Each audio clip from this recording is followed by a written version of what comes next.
اسلام آباد high court نے کہا ہے کہ آئی جی اور چیف کمشنر بتائیں گے کہ پارلیمنٹ کے اندر پولیس کیسے گئی اور گرفتاریاں کیسے ہوئیں۔ اسلام آباد ہائی کورٹ نے رکن قومی اسمبلی زین قریشی کی 10 ستمبر کو پارلیمنٹ کے اندر سے گرفتاری کے خلاف کیس کی سماعت کی۔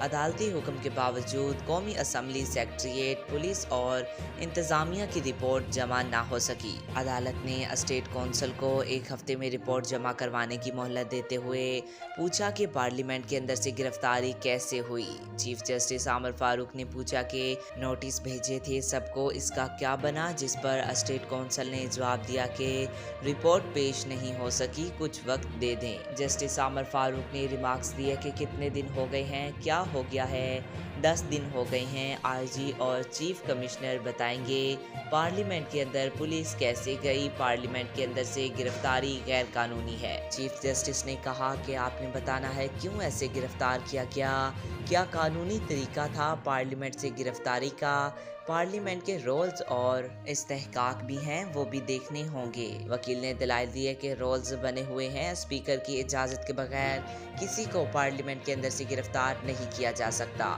عدالت نے اسٹیٹ کونسل کو ہدایت کی کہ قومی اسمبلی کے رولز دیکھ لیں اور ایک ہفتے میں رپورٹ جمع کروائیں۔